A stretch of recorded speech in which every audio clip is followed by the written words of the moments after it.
اللهم صل وسلم وبارك عليك يا حبيبي يا رسول الله. عاملين ايه يا احلى متابعين في الدنيا؟ صباح الفل والورد والياسمين على عيونكم الحلوين. خلاص بقى زهقنا من الفراخ، كل شوية فراخ مشوية، ايه فراخ مسلوقة ومحمرة بالفيجيتار، ايه خلاص بقى شيش طاووق. خلاص بقى ايه، قررنا بقى نعمل فراخ على الجريل من فوق، صحية قوي وبجد سهلة قوي وفي نفس الوقت طعمها حلو قوي، بجد جميلة. اللي ما جربهاش فايته كتير. هنا كان عندي نص كيلو من الفراخ بالشكل اللي انتوا شايفينه ده، نص كيلو بانيه. ضفته كده في العلبة وعصرت عليه عصرة ليمونة كاملة. هضيف دلوقتي معلقتين من ال... هضيف دلوقتي بصلاية مبشورة، ممكن تشيلي البصلاية وتضيفي المية بتاعتها بس مفيش اي مشكلة. وهضيف دلوقتي مرق الدجاج بس بالفراخ، وهضيف الملح وعلى التوابل بتاعتي معلقة من الملح، معلقة من الفلفل، معلقة من الزعتر. الزعتر خطير بجد في الفراخ المشوية على الجريل، بيخليها في حتة تانية.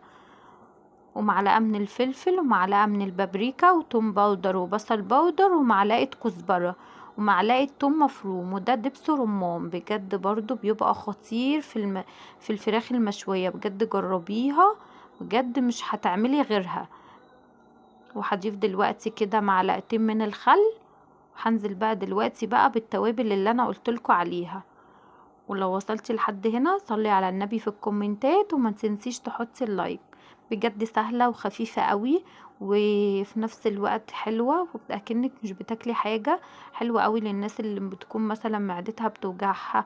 الحاجات دي بتبقى صحية، بتبقى حاجات خفيفة كده على الجريلا من فوق، بجد بتبقى فظيعة. هنا ضفت بقى التوابل وهقلب بقى الفراخ كلها مع بعضها، هقلب بقى المكونات دي كلها مع بعضها، وهحطها بقى من ساعتين ل4 ساعات في التلاجة. طبعا طول ما انت بتحطي الحاجة في التلاجة، وبجد التتبيلة بتفرق قوي، بتشرب كده من التتبيلة وبتخليها ليها طعم خطير.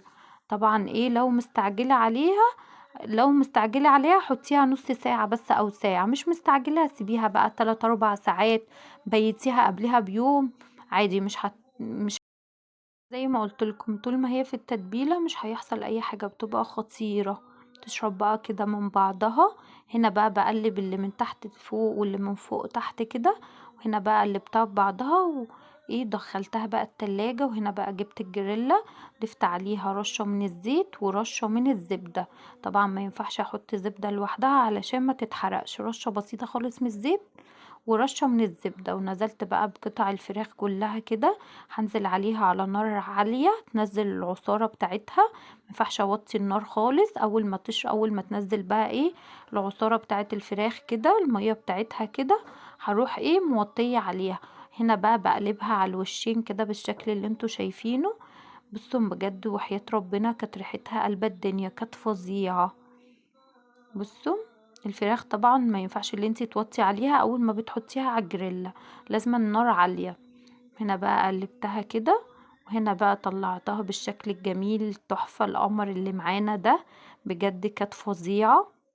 وهنا بقى حطيت كاتشب ومايونيز ومستردة، التلاتة على بعض كده، كان برضو صوص خطير، كان حلو قوي. ممكن بقى تاكليها بعيش طويل، عيش كايزر، ممكن تاكليها بمكرونة، زي شوفي انت حابة تاكليها بايه وكليها. يا رب تكونوا استفدتوا من